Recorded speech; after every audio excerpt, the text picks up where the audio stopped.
4 line भूमिका है, गौर करेंगे। बड़ी अच्छी बात कवि ने लिखा। कवि जी लिखलन है का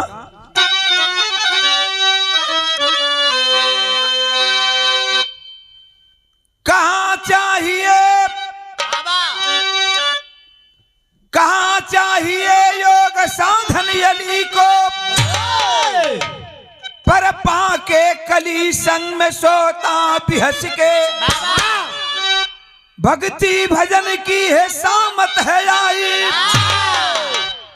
पर विसारा हरि प्रेम कली का में फंस के। राका पति से निराशा मिली तो खिली जिंदगी पाकिरण को कमल की। उड़ा ले गई होश आधी मदन की, तीसर रक्षिता की कविता यमल की।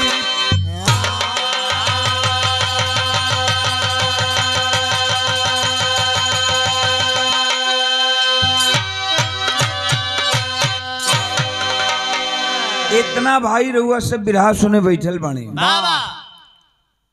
जे भाई अगर हिस्ट्री का छात्र होंगे, इतिहास पढ़े होंगे, तो राजा अशोक का नाम आप लोग जरूर जानते होंगे। राजा अशोक एक बड़ा सुंदर शासक था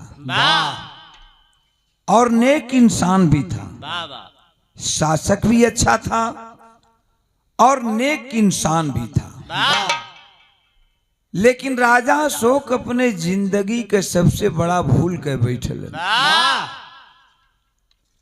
और वो बुढ़ौती में भूल जैसे हर अल्लाह उदल कैले रहने लोग, यह राजा अशोक भूल के बैठल, अपने जिंदगी के सबसे बड़ा भूल कैलन। अब वो बुढ़ौती में भूल कैलन, तो भूल कैलन का बाबू और बढ़ के दा।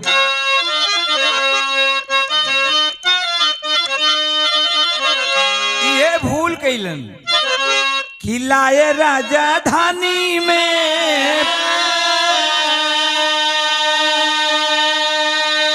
अरे लाए राजधानी में हाय नबेली दुल्हनिया।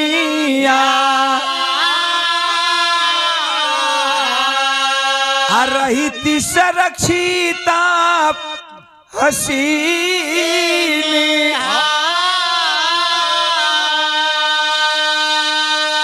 तब बांसुरी बजाता उपवन में लालनवा। लड़ी गईली नैना कमसीनी।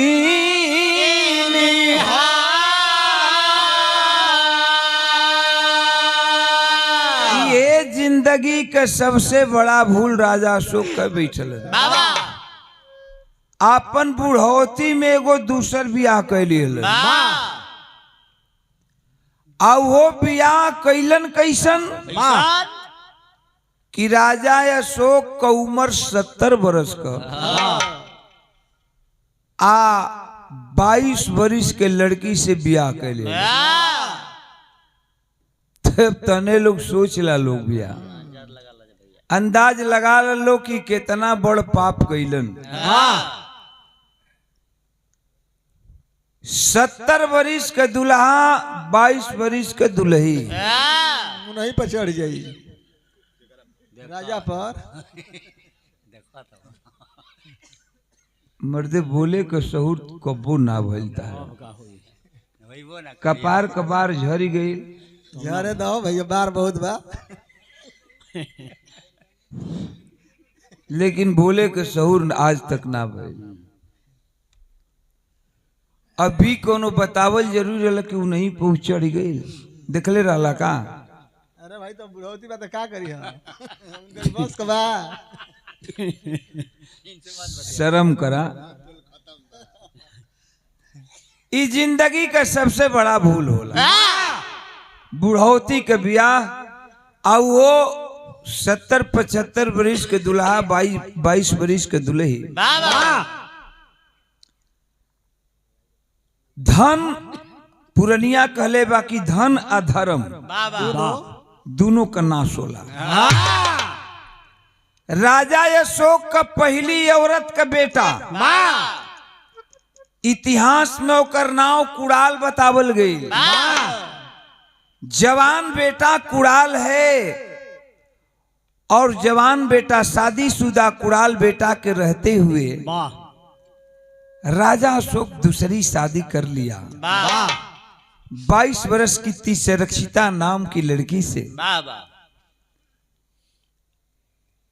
रानी बन के अली न तिसरक्षिता राजमहल में। कुड़ाल में जौन पहली औरत के बेटा कुड़ाल बा ओकरा में एक बड़ा सुंदर गुण रहे, वो बांसुरी वादक था। नगर के बगल में नदी, नदी के तट पर कदम का पेड़, और कदम के पेड़ पर बैठकर जब बांसुरी बजाने लगता था तो मानो सारा नगर झूम जाता था। सभी लोग यही कहते थे कि कृष्ण वाला, द्वापर वाला कृष्ण तो नहीं चला। आज कुड़ाल सुबह सुबह का बेला है, अपनी राजसी बागीचा में बैठ करके बांसुरी बजाने में मस्त है। और तब तक किसकी सौतेली मां, मतलब राजा अशोक की दूसरी औरत तिसरक्षिता चली जाती है बागीचा घूमने के लिए। सुबह में वॉकिंग करने के लिए, टहलने के लिए निकलती है। बागीचा में धीरे धीरे पहुंचती है और जब जवान कुड़ाल को देखती है तो बाबू दीवाना हो गई, मोहित हो गई। सौतेली मां अपने सौतेला बेटा पर ही मोहित हो गई। एक बात बोलती है, कुड़ाल से एक बात कहली ना, फिल्म का नाम डॉन। एक लाइन तर्ज बा जौन रेडियो रिकॉर्ड से आप लोग सुने लन। का तर्ज का लाइन बा मास्टर?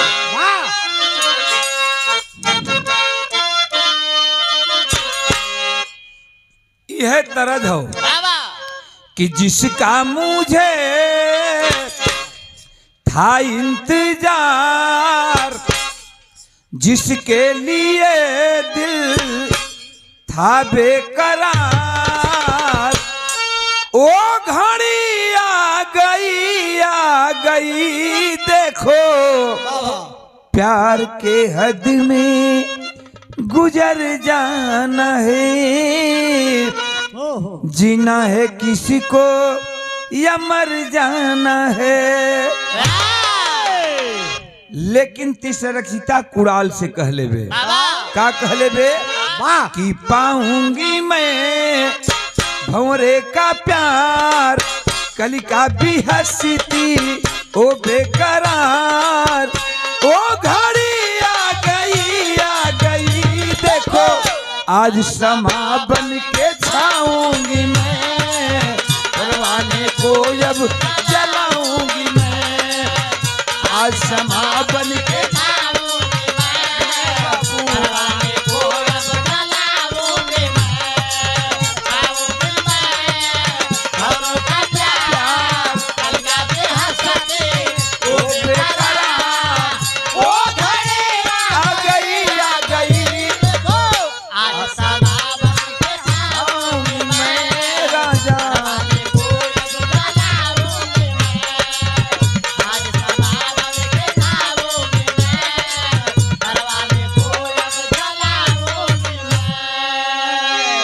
कुड़ाल कलश की पागल हो गई हो क्या? अरे तू मेरी मां लगोगी और मैं तेरा बेटा हूं। पिताजी तुझसे शादी करके तुझे राजमहल की रानी बना करके लाए। तू मेरी धर्म की माँ है, मैं तेरा धर्म का बेटा हूँ। ये क्या कह रही हो? कलश की जवानी उधर भी है, जवानी इधर भी है। देखा बाबू, जवानी कैसा नाग होला, सरवा कुल चीज का आग ठंडा पड़ जाये, लेकिन जवानी का आग ऐसा होला कि सलाई जल्दी खत्म न होके। जवानी का गोइसन होला जिसे तावा गरम बा पानी डलबा ओकरा पर छाई दे करी वही तरह। हाँ का भैया पनिया जरे लाओ ही तरह जरे लाओ हो। जवानियों जरे ले छन छन। हाँ एकर तू विशेषज्ञ हुआ यही तक कपार पर बार नहीं खे तू जरल हुआ ना। हाँ तब का सब है जरे लगे कौन हम ही जरे लगे। कहलन की कहलस की जवानी उधर भी है जवानी इधर भी है कुड़ाल। माँ बेटा का रिश्ता राजमहल में रहेगा। मैं क्या कर रही हूँ जरा ध्यान से सुनो। का कहले बे कि जादू भरा है तेरे नैनों में प्यारे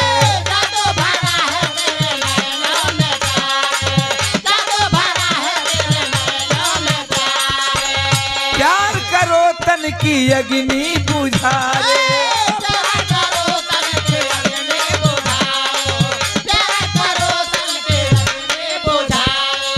कदमों पे तेरे मैं जवानी को बिछाऊंगी कदमों पे तेरे मैं जवानी को बिछाऊंगी झूमेगा वो पवन जब नाचूंगी और गाऊंगी झूमेगा वो पवन जब नाचूंगी और गाऊंगी। ओ घड़ी आ गई देखो आज समा बन के छाऊंगी मैं परवाने को अब जलाऊंगी मैं आज समा बन के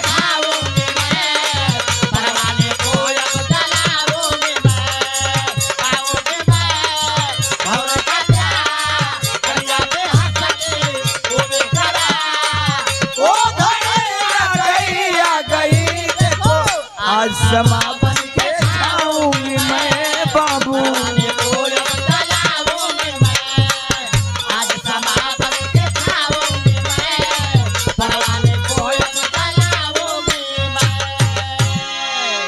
डांट करके कुड़ाल कहा कि चली जाओ राजमहल में। कदाप जो तुम सोच रही हो वो नहीं हो सकता। माँ बेटा का रिश्ता बड़ा पवित्र होता है और इस पवित्र रिश्ता में तुम दाग लगाना चाहती हो। शर्म नहीं आ रहा है तुझे शर्म नहीं खे आवत। अपन तनी बतिया बदल दिहलस अकुड़ाल से एगो बात कहलस तीसरे रखिता ओकर सौतेली मतारी का कहले बे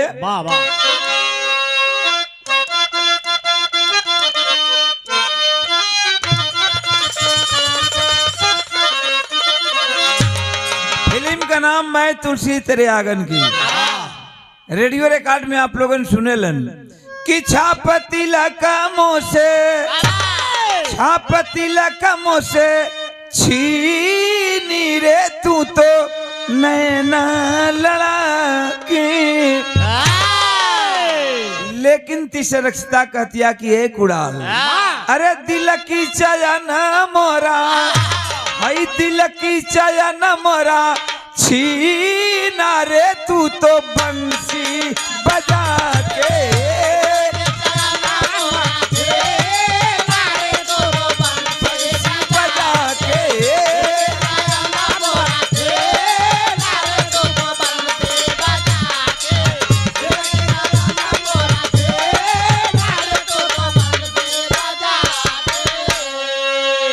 सुन सुन सुन बना दी बतिया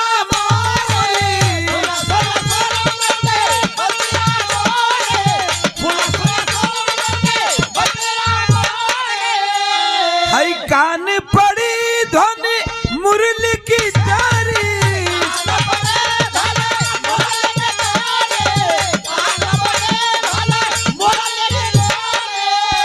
अरे हुई दीवानी तेरे प्रेम में हुई दीवानी तेरे प्रेम में सब पिसराय के दिल की चयन मोरा छीना रे तू तो बंसी बजा के।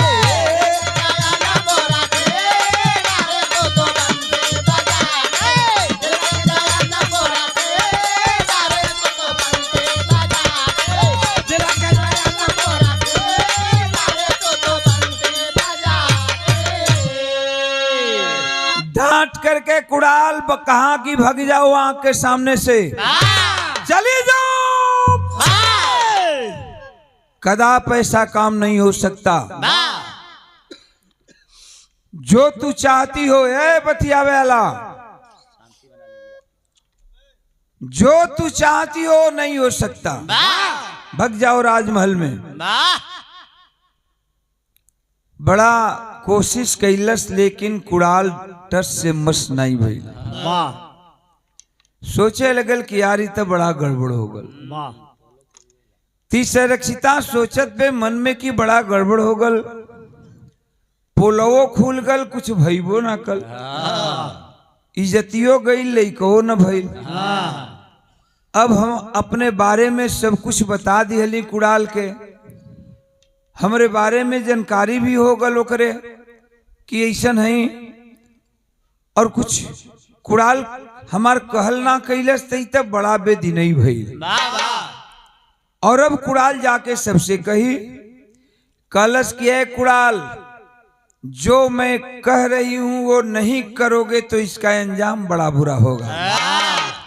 डांट करके कुड़ाल बोला कि कुड़ाल अंजाम का परवाह नहीं किया करता।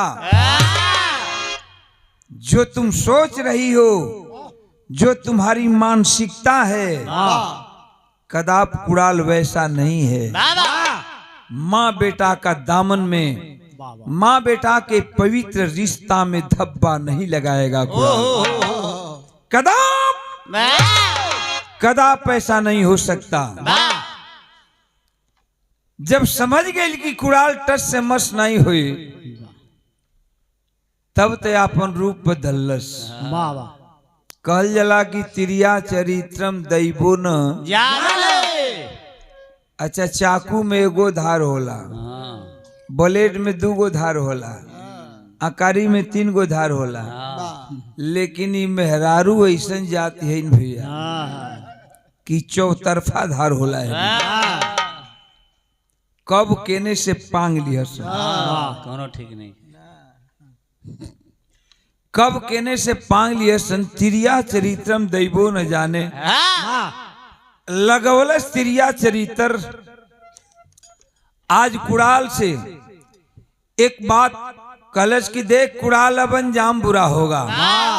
वही जे काली दुर्गा का रूप बनौलस, वही बगीचा में साड़ी फरलस, चोली फरलस, साया फरलस, चंडी रूप बना के बगीचा से निकल लिया। राजा अशोक के राज दरबार की ओर चल दिलस। एक लाइन तर्ज बा, का तर्ज के लाइन बा मास्टर?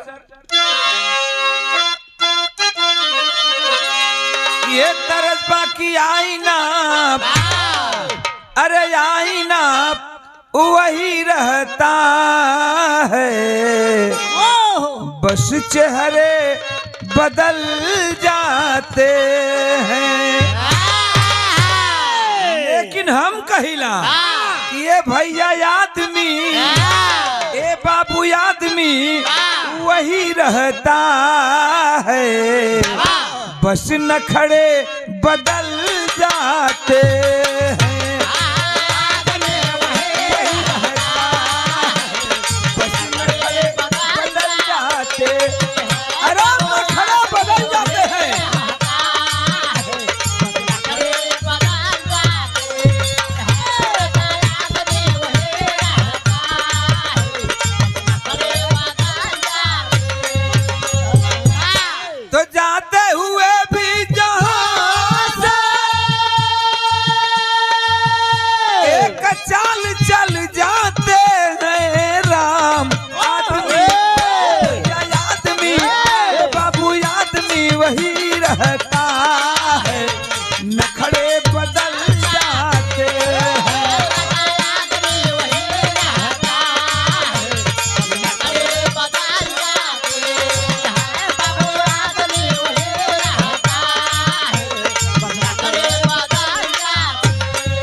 जैसे आप लोगन कुछ भाई बिरहा सुने बैठल हो, यही तरह राजा अशोक का दरबार लगल बा, मंत्री गण सब बैठल हो, और वही भरल समाज में तीसरक्षिता चंडी रूप बनवले चल गल। राजा अशोक के बुढ़ौती के शरीर बा, वाह वाह देखला न तीसरक्षिता के कहलन कि अरे तीसरक्षिता ई का भइल? कलश की भइल ना कइल गल, भइल ना कइल गइल। राजा सो कहलन की मतलब कलश की मतलब यह हो कि बतावा कुड़ाल तोहार का लगेला? वाह कलन की कुड़ाल हमार लड़का लगेला। कलश की तहार लड़का लगेला तो हमार का लगी? कलन के अरे भाई जब हमारू लड़का लगेला तो तोहरो लइके भइल। कलश की तई दूसर केहू ना कही। आज बगीचा घूमे सवेरे सवेरे टहले गई रहली, वही बगीचा में बैठ के बंसुरी बजावत रहल। आज जब तोहार कुड़ाल हमके देखलस त हमरे इज्जत पर धावा बोझ लिया। हमार इज्जत उतारे लूटे बदे उतारू हो गल।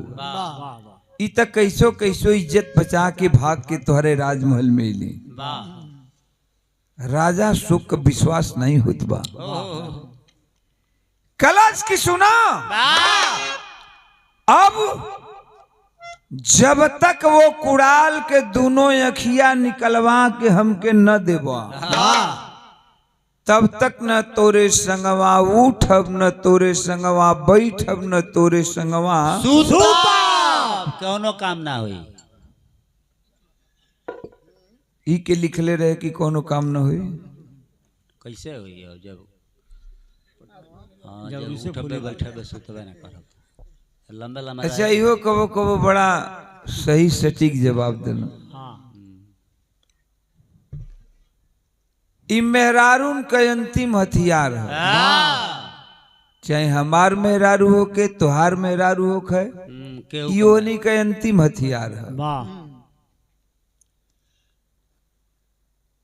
कई सन की राती खान सुतब खिया पिया के सुतइए सन, तेल ओल घस लिए सन। तो जब फुसिलावे कोई तो कहे कि सुनत रहा तो कब कारे अता हऊ फलनिया न फलनिया दू भर के सिकड़ी पहन के मार झमकावट चलत हमरा के एको भर के कीन दा।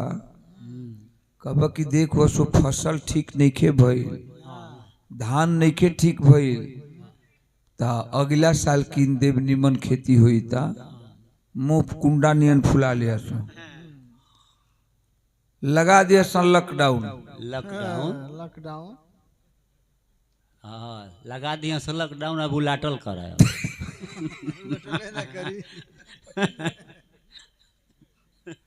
अब तू के तनो माना जाड़ा करात बा रजाई कही बा बिछौना कही बा। अब रजाई तू अपने और खिंचल करा वो चारू ओर ले सपोत के लड़ोर के सूत गइल बे। जब तक ना बोली तारा से केनियो सहीबा काबा के रे तनी पानी दिए एक लोटा कई के हाउ लौकत निके अखिया से लोटा निके धइल ओ कलवा पप्पी निके लेवे के कमाई का क्या गइला त एनी के अंतिम हथियार हो। कलश तीसरक्षिता की जबले ओ लइका का दोनों आंख निकाल के न देबा, न तोरे संगवा उठब, न बैठब, न सुतब। राजा शोक का बुढ़ौती का शरीर बा समझावे का कोशिश करत हूं कि तीसरक्षिता से मचता। अरे तुम मतारी लगबू हो, अहम के विश्वास नहीं के कि हमार लड़का कुड़ाल ऐसन कबो काम कर सकत। समझावत हूं। फिल्म का नाम मैं तुलसी तेरे आंगन के, लेकिन गीत से सुंदर हमरे विरह का लाइन लिखल गई का कहला ना कि तू जननी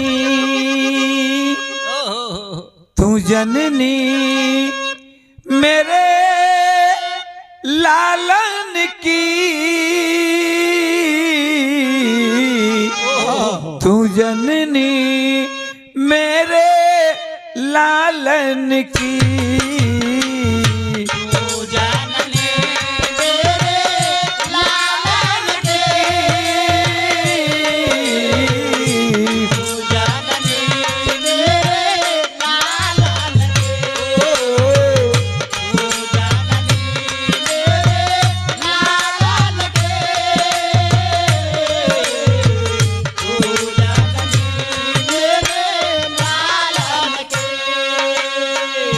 राजा अशोक के आंख से कमे लौकत बा, लेकिन रोवत हुवन आ समझावे का प्रयास तीसरे रक्षिता के करत हुवन वाह वाह अपने दूसरी पत्नी का कहलन हा सीधा साधा मेरा बेटा दोष न उस पे ऐसा लगाओ मेरा बेटा दोष न उस पे ऐसा लगाओ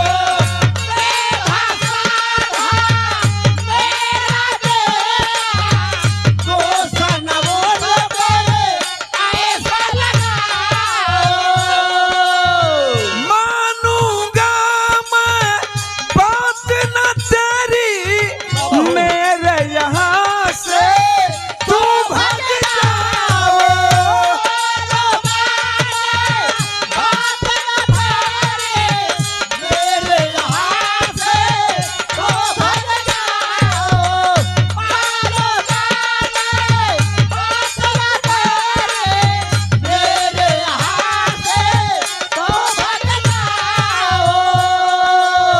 अरे कहना नैनन निकालन की तू जननी मेरे लालन की कलन की तीसरी रक्षिता कुड़ाल के रोम रोम से वाकिफ हूँ।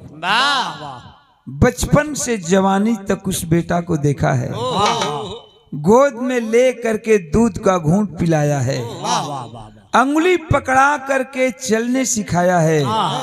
कुड़ाल के रग रग से मैं वाकिफ हूँ। मुझे विश्वास नहीं हो रहा कि मेरा बेटा कुड़ाल ऐसा घिनौना काम कर सकता है, लेकिन उ तो जीत पर अड़ल व्यक्ति से रखता हमके ओकर दोनों आंख चाही तो चाही। डांट करके राजा अशोक डांट दिए कि भाग जाओ, भाग जाओ आंख के सामने से। मैं अपने बेटे की दोनों आंख नहीं निकलवा सकता। अच्छा तीसरे रक्षिता उस समय तो चली गई बाबू, लेकिन मौका का इंतजार करे लगल कि कब मौका मिले कि कुड़ाल को दोनों अखियां निकलवा ली। 500 रुपए का पुरस्कार पुनः आप माननीय प्रिंसिपल साहब जी के द्वारा दिया गया, हौसला बुलंद किया गया। जिन्होंने ये प्रोग्राम में अथक परिश्रम किए और अथक परिश्रम करते हैं, मालिक करे इसी तरह से एक कमेटी बरकरार रहे, आप लोगन का हर गवैयन का दुलार प्यार मिलत रहे और कमाई में बरकत हो, कमाई अच्छे से हो, आप खुश रहें, स्वस्थ रहें, हंसते रहें, हमारी यही शुभकामना है। सब भाई के बहुत बहुत प्रणाम बा। सवेरे सवेरे का तनी हमार बात सुन ले, देखा बिरहा एकदम मोड़ पे आ गई बा। तीसरी रक्षिता चली गई, लेकिन मौका का इंतजार करे लगल कि कब मौका मिले कि एकर दोनों आंख निकलवा ली कुड़ाल का। आखिर उहो दिन आ गई। कौन दिन आइल बा बाबू? बढ़ के दा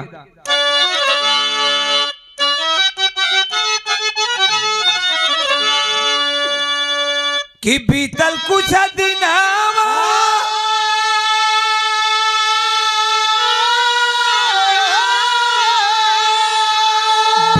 कुछ दिनावा ए भैया विद्रोह भइल सीमावा पे, आ भेजलन कुड़ाला के भूपेसा।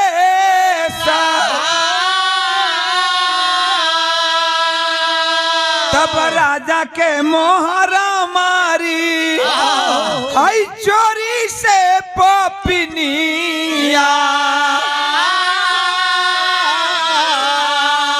सीमावा पर भेजेलनी संदेशा।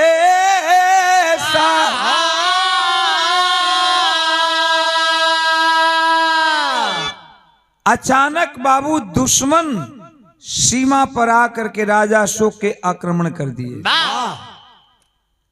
राजा अशोक कुणाल बेटा को बुलाए और बोले कि बेटा मैं तो लड़ने के काबिल नहीं हूं, मेरा शरीर बुढ़ौती का शरीर हो गया, अब मैं लड़ नहीं सकता। जाओ, राजधानी की इज्जत खतरे में है, प्रजा की इज्जत खतरे में है, जाओ बेटा तन मन से लड़ाई करना, दुश्मनों का मुकाबला करना। पिता की आज्ञा मान करके कुणाल आज्ञाकारी पुत्र अपनी लाव लश्कर लिया, सैनिकों को लिया और लड़ाई के मैदान में चला गया। तो पहले के राजा महाराजा अगर लड़ाई के मैदान में जाते थे बाबू तो प्रमाण मिलता है कि सब परिवार के साथ जाते थे। कुणाल के पत्नी का नाम इतिहास में कंचना बताया गया। अपने पत्नी कंचना को भी कुणाल लिया, लाव लश्कर के साथ लड़ाई के मैदान में जाकर दुश्मनों से डट करके लड़ाई कर रहा है। बड़ा सुंदर मौका मिल गई ओकरे सौतेली माई तीसरे रक्षिता के। राजा अशोक का मोहर चुरा लिहलस, आ चोरा के एगो चिट्ठी लिखलस, आ चिट्ठिया लिख के ओई चिट्ठिया पर राजा अशोक को मोहर लगा दिहलस। एक थाली में वो पत्र और चाकू रख देती है, एक संतरी को बुलाती है सिपाही को और कहती है कि ये पत्र ले जाकर के कुणाल को लड़ाई के मैदान में दे दो। संतरी बेचारा हुक्म का गुलाम आदमी वो पत्र लेता है और लड़ाई के मैदान में चला जाता है। जा करके कुणाल को जब पत्र दिया, खोल करके वो पत्र पढ़ा तो कुणाल पुक्का फाड़ करके रोने लगा। सोच रहा है कि ये पत्र मेरे पिताजी नहीं लिखे होंगे, लेकिन पिताजी की मोहर लगी थी। वो चिट्ठी में उतनी सुरक्षता का लिख ले रहे बाबू।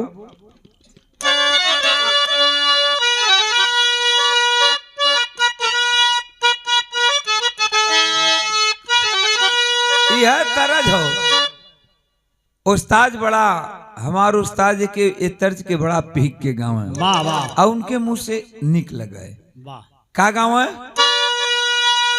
कि कहवा ता बाबा मोरे अरे पखरा खाना वाले मोरवारी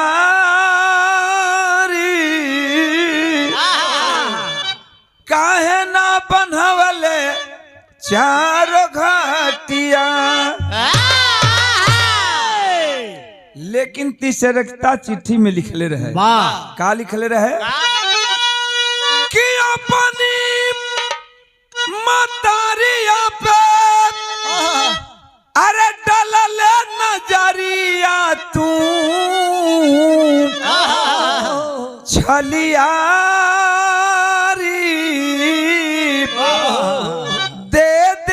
निकाल के नया नवा। लिख रहे कि ये तू अपनी मां पर बुरी नजर डाला है, इसलिए मैं आदेश देता हूं कि तुम अपनी, मैं हुक्म देता हूं कि तुम अपनी दोनों आंख निकाल करके संतरी को दे देना। राजा अशोक को मोहर लगले बा।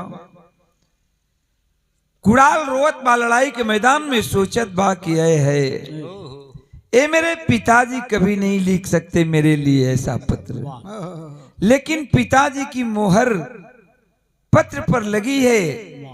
अगर मैं आंख नहीं निकालता हूं तो पिता की मोहर की तौहीनी होगी, राजा अशोक की मोहर की अवहेलना होगी। बेटा हो तो ऐसा बाबू। एगो बेटा के ओहरों से कहानी सुनला लोगन बिरहा इतिहास में, और एगो बेटा के एहर से सुनावत है। बेटा हो तो ऐसा, जानते हुए भी पिता की मोहर का कद्र किया। उठा लिया चाकू, और चाकू उठा करके करता है क्या कि थाली में रख दिया, थाली में रख दिया निकाल के नजरिया।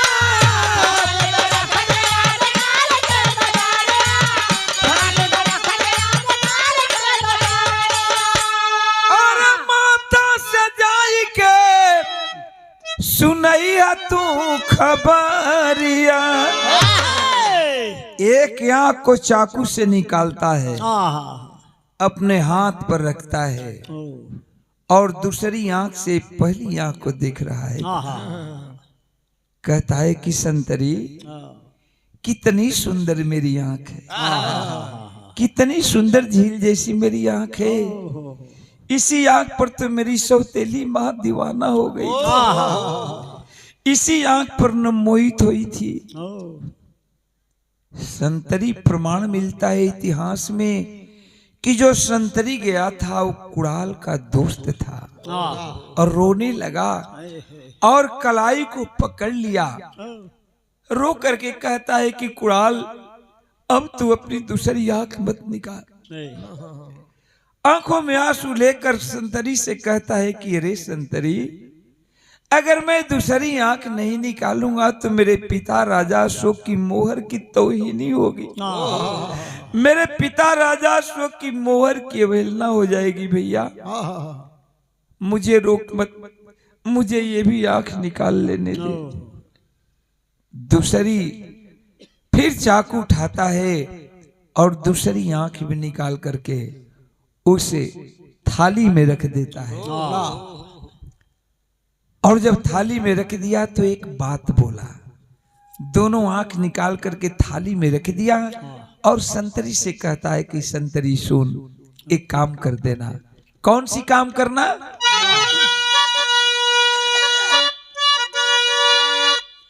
कि लाइका नजरिया पापी है जिया जुड़वाइयानी छलियारी किया नेत्रदान तोर लाला नवा।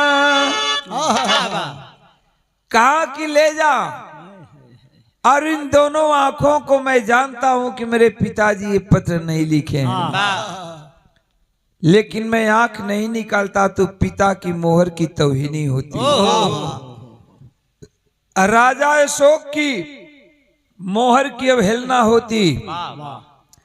ले जा और ले जा करके इन दोनों आंखों को मेरी सौतेली मां को दे देना और उस मां से कह देना कि तेरा कुड़ाल बेटा दोनों आंख दान के रूप में दिया है।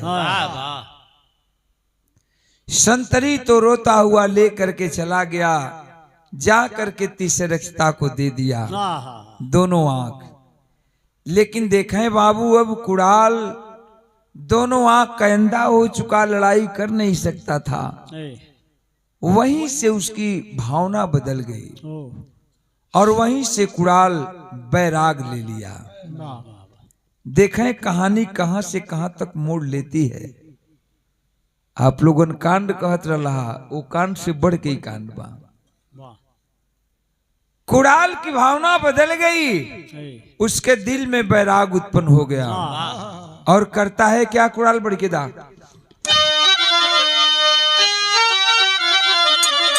ए भैया बैरागी दिल के भैला निभावरा, अरे बैरागी दिल के भैला निभावरा, लाल चल पड़ा वहां से माया मोह सब त्यागी।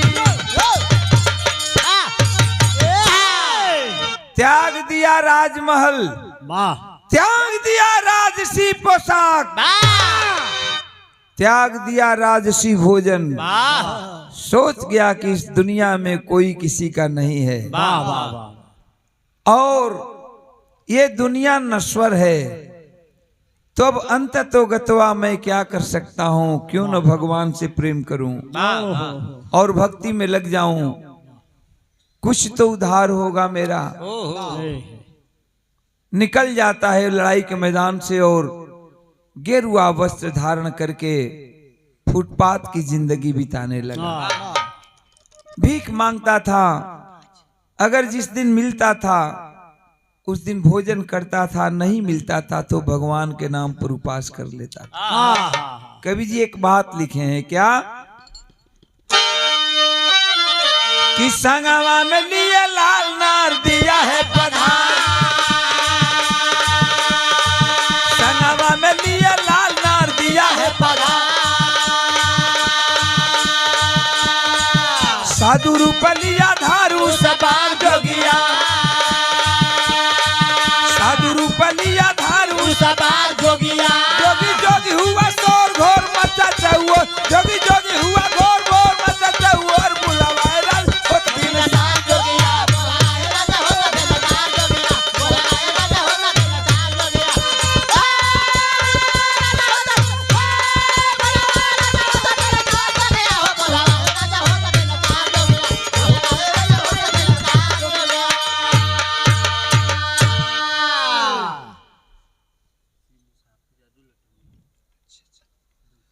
ए 200 रुपए का पुरस्कार आप बाबूजी मुसाफिर यादव लुटौनी से सुंदर पुष्पहार 200 रुपए का पुरस्कार प्रदान किए, हौसला बुलंद किए। बाबू के चरणों में कोट कोट सा नमन है। मालिक सुखी रखे, मुन्ना के धन्यवाद बा, लंबी उम्र दे भगवान, हर मोड़ पर सफलता मिले, हमारी शुभकामना है। ब्रह्म बाबा बजरंग बली का आशीर्वाद सबके ऊपर बनल रहे। तनी बात हमार सुन ला। अब वो लड़का बैरागी बन गया, संतों की जिंदगी जीने लगा, भगवान का भजन करने लगा। आज ठीक की है बेरा भइल बा, 3 बजे के बाद ब्रह्म मुहूर्त की शुरुआत हो जाला। संत महात्मा जितने होते हैं बाबू ब्रह्म मुहूर्त में साधना में लग जाते हैं, नित्य क्रिया करके।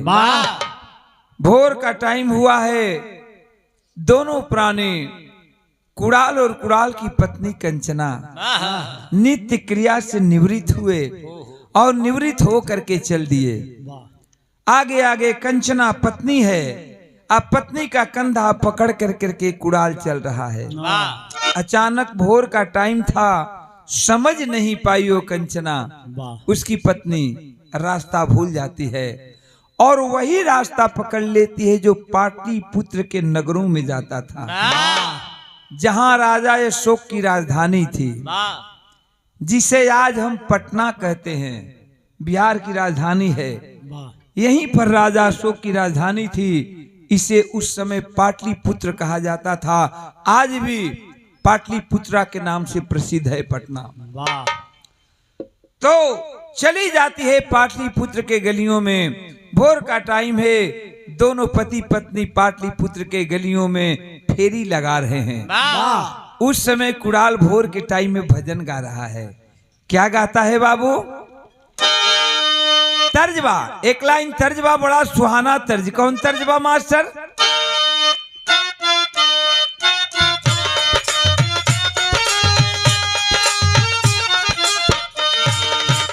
यह तर्जबा कि जिंदगी एक सफर है सुहाना,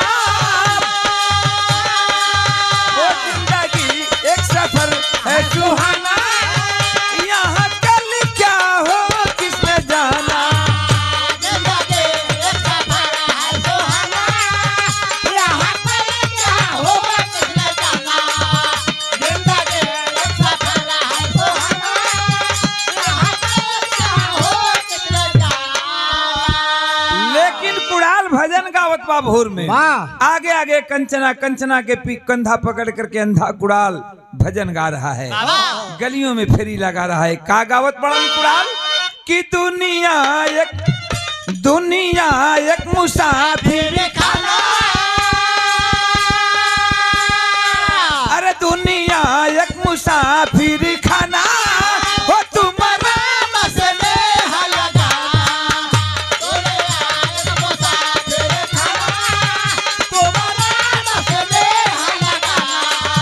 दुनिया एक मुसाफिर खाना, तुम्हारा मसले हल लगा। अरे क्यों सो करके व्यर्थ की जिंदगी बिताते हो? सुबह हो चला है, जग जाओ, भगवान का भजन करो। अच्छा, तब पाटलिपुत्र में हलचल मच गई।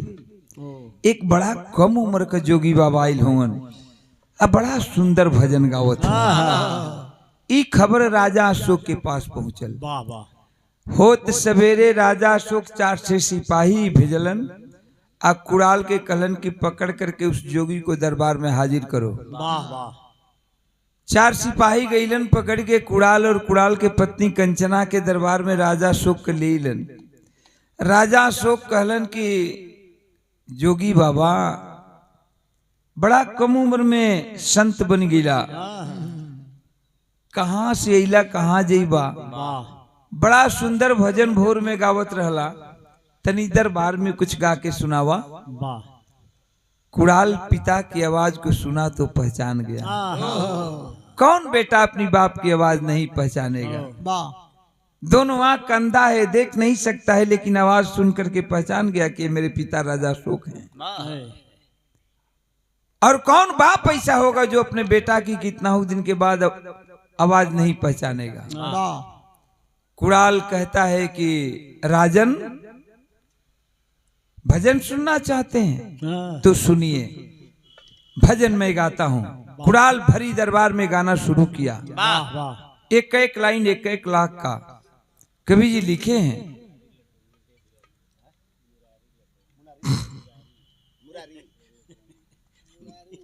कनमा 51 रुपया का पुरस्कार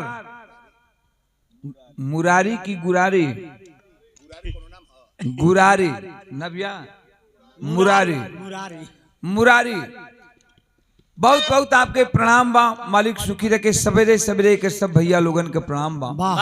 गावा शुरू कैलन कुड़ाल वही लड़ा राजा अशोक के दरबार में।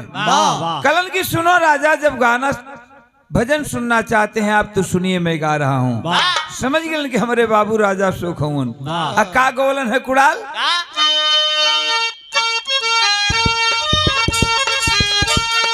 कहलन है कि यार मौत आती है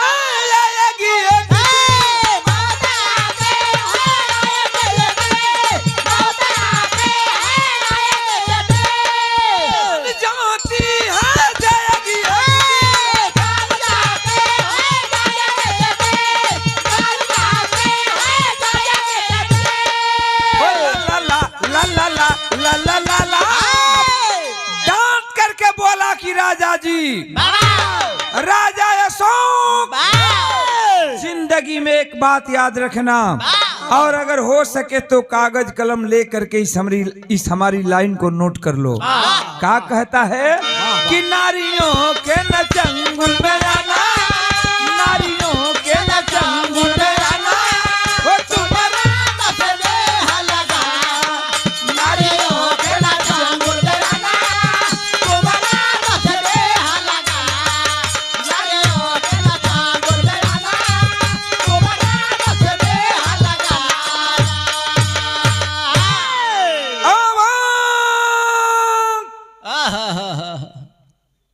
राजा अशोक अवाक हो गए। कुड़ाल की आवाज को सुन करके पहचानते नहीं है कि ये मेरा बेटा कुड़ाल है।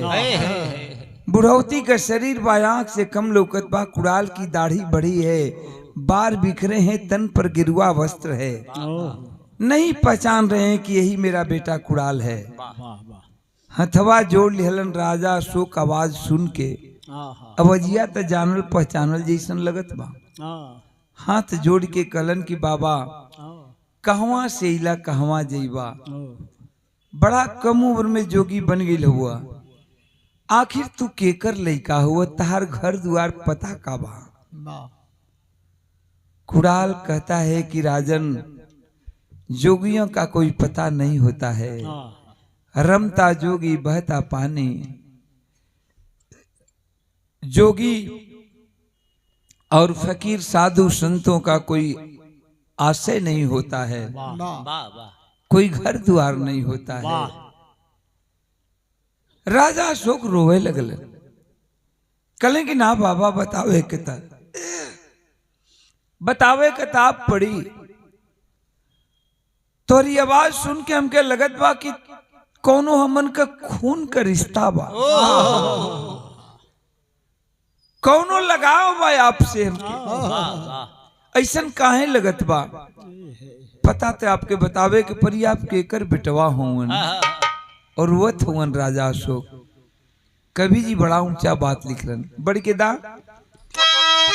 और बड़ा और बड़ा और बड़ा।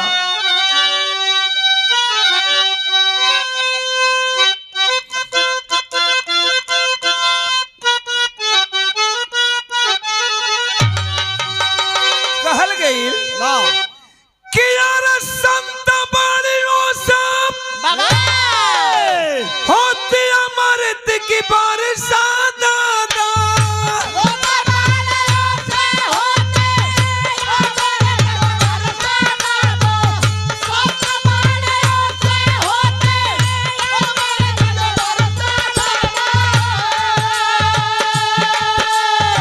संत बाड़ियों से मिलता है सच्चा ज्ञान,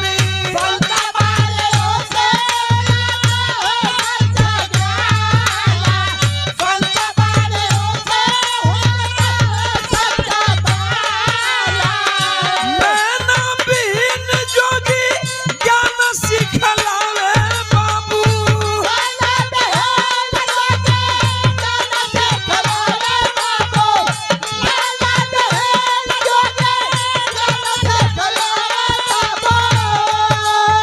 सुन स्वर शेष जब राजा हो सुजान,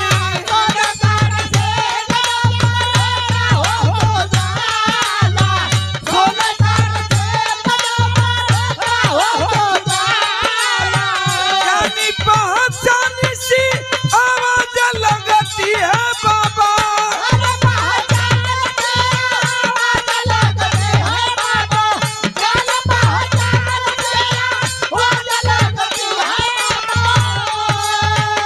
परिचय बताना बाबा बोले महाराज,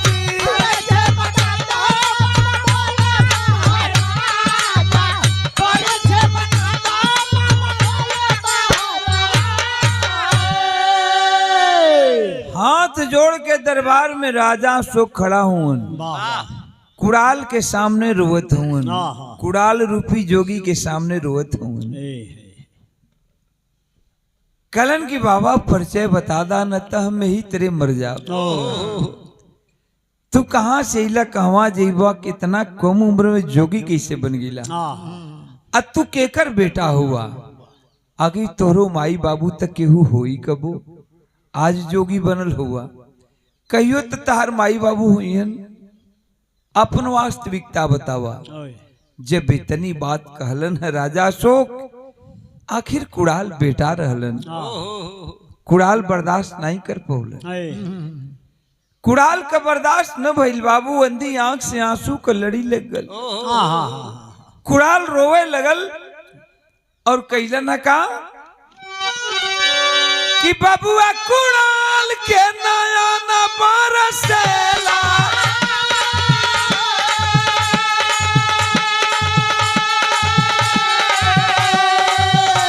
अरे बबुआ कुड़ाल के नया न बरसेला,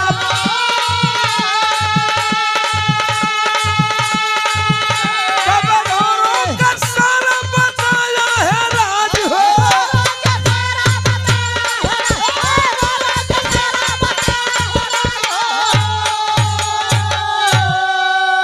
दिया मृत्यु दंड राजा दिशा रक्षिता,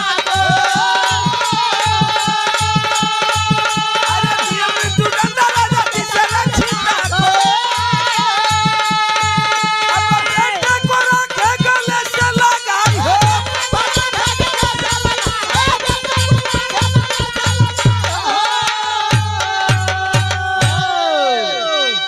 आज बाबू कुड़ाल रोने लगा और सोच रहा है कि ओ समय बलवान है, समय बलवान है, समय कब से कब क्या करा देता है। एक वक्त था कि मेरे पिताजी अपने गोद में लेकर मुझे खिलाया करते थे। मेरी शादी करके मेरी दुल्हन को अपनी बहू बना करके राज दरबार में लाए।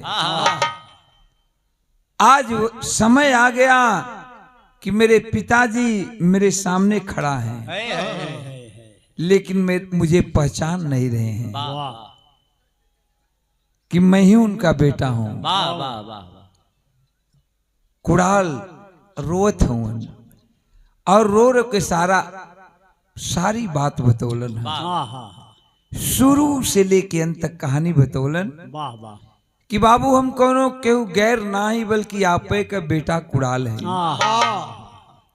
आपके कथनानुसार लड़ाई के मैदान में गईली, लेकिन वो लड़ाई के मैदान में आपका पत्र मिल गल, ओकरा पर आपका मोहर लगल है। आपका मोहर लगल है। ओ हम जानत रहली, हम यो जानत रहली कि पत्र आपका लिखल ना है, लेकिन आपको मोहर लग रहे। हम कहली कि अगर आंख न निकालब तो मोहर के तौहीनी हुई। हमारे पिता राजा अशोक की मोहर की अवहेलना होगी। दोनों आंख निकाल देली, और जब दोनों आंख निकाल देली तो दिल में बैराग उत्पन्न हो गल, बैरागी बन गेली। और आज भगवान के भजन करते हैं, त्याग दिए राजमहल, त्याग दिए राज सुख। समझ गए कि ये धन, ये दौलत, ये महल अटारी, ये राजपाट किसी काम का नहीं है। मेरे लिए सब अनर्थ है। भगवान के भजन में लग गए। राजा अशोक बेटवा के गला से लगा लिया। एक तरफ बेटा कुड़ाल रोत हुवन, एक तरफ राजा अशोक रोत हुवन। झरझर झरझर दोनों लड़के रे बड़ी एथू बड़ा सा भाई, इतना आदमी 10 आदमी बैठल हूँ सुनत हूँ और वो बतियावे में मस्त हो। राजा अशोक का आंख से झरझर झरझर आंसू का लड़ी लगल बा। कुड़ाल का झरझर झरझर अंधी आंख से आंसू गिरत बा। राजा अशोक रो के कहलन कि बेटा मैं तेरी दोनों आंख नहीं निकलवाया। तेरी दोनों आंख पर तो तेरी सौतेली मां तीसरखता बहुत दिनों से दीवाना थी।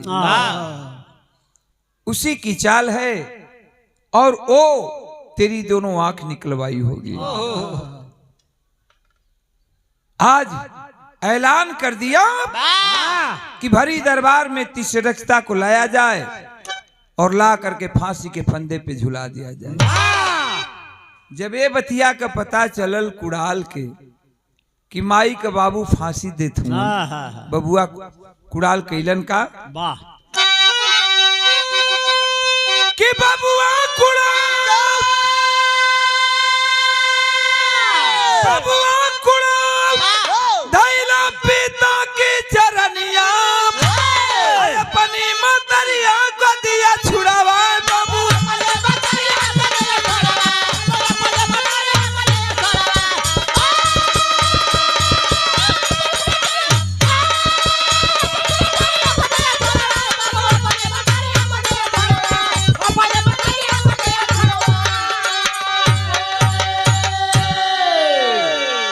आज तीसरखता फांसी के तख्ते पे खड़ी है, चेहरे पे काला नकाब है, गले में फांसी का फंदा है, फांसी होने वाली है। कुड़ाल जाकर के सौतेली मां तीसरखता का पांव पकड़ लिया और रोने लगा। राजा अशोक का पांव पकड़ के रोत हुन कलन की बाबू ई का कैला। एक तो माई गलती कैलस के हमार दोनों आंख निकलवा ली, और ओहू से बड़ गलती आप करे जात हुन कि हमरे गंगा जी सन पवित्र मतारी के फांसी के फंदा पर झुलावत हूँ। कुणाल के कहने से राजा अशोक तीसरेकता को छोड़ दिए। कुणाल दोबारा राज दरबार में रहने लगा और इतिहास पैगाम देता है बाबू कि कुणाल की दोनों आंखों में कुछ दिन के बाद झटका लगा और कुणाल की खोई हुई रोशनी वापस चली आई। बारे भगवान, भगवान की माया, कुदरत की देन। कुछ दिन के बाद कुणाल दोनों आंख से फिर पुनः सबके देखे लगलन। तो यही से कहिला बाबू हम कि जो जैसा वो कर्म करेगा फल देंगे भगवान, जो जैसा वो कर्म करेगा फल देंगे भगवान। यही है गीता का ज्ञान, यही है हमारा इतिहास और यही है हमारे इतिहास के लोग। धरती जौजवागर है, धरती पर बहुत लोग आए और बहुत लोग चले गए, यही दुनिया का नियम है। हमरे गाना का अंतिम प्रमाण बाका ई कांड से कम लागल ह